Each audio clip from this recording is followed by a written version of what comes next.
Hello, Grumpy Old Fart here. I'm doing a family game night video, advanced Dungeons and Dragons stories. I have tons of these stories, and my wife and son are tired of hearing them, so I figured I'll share them with you. This particular one is from years ago, and I call it "That Ain't Mr. Ed." You'll see why here in a minute. Years ago, I was running a group of players who are, I guess, commonly referred to in the game as murder hobos.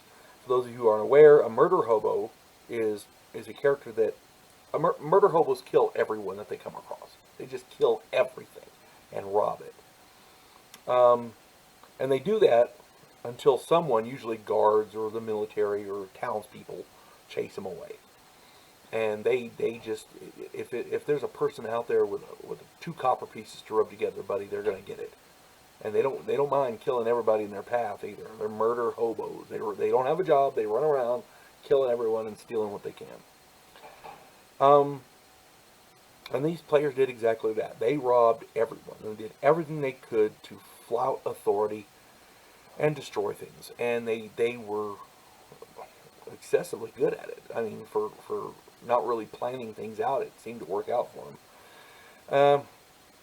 They did this for quite a while, and finally ended up burning down a good-sized forest. They burnt that whole place to the ground. It had been like 15 or 20 square miles gone, burnt it to the ground. Earlier, they had been warned that the druids in the area were very, very strict and very vindictive. For those of you who don't know, druids have powerful spells dealing with weather and calling lightning, but their whole point is they protect the forest. And these guys burned down the forest. So, and also, one thing you have to understand: high-level druids can shape change into animals.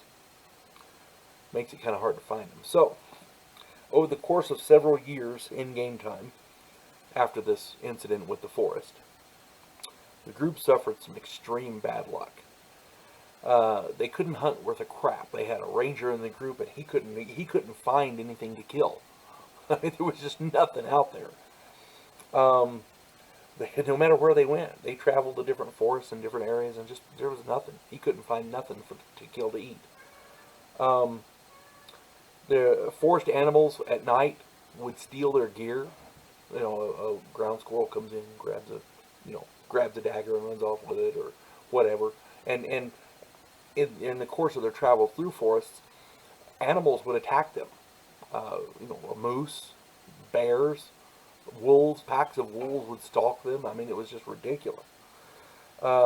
Lightning struck these player characters repeatedly, out of nowhere. Lightning,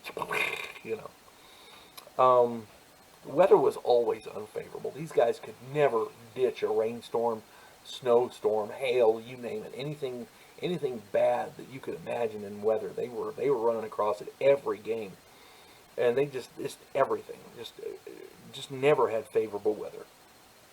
And on top of that, whenever it wasn't raining, they were plagued by insects, biting flies and wasps and bees and just moths, just anything. Wizard could never sleep at night, so he couldn't get his spells in the morning. Bugs would crawl inside the fighter's armor, so he couldn't, it was a nightmare. These guys just couldn't shake this. And they could never find the reason for this. And then it was revealed to them after the campaign was done and the entire party, I think, got killed, as I recall. The druid that was getting even with them, the druid in question, was actually one of their horses. And he was quite happy letting that guy ride along and casting spells to hinder them at every opportunity. This druid got the comeuppance. He got his revenge. That's all there is to it. And evidently, that wasn't Mr. Ed. You younger folks might not remember Mr. Ed. Go check it out. You folks have a good day. God bless one and all.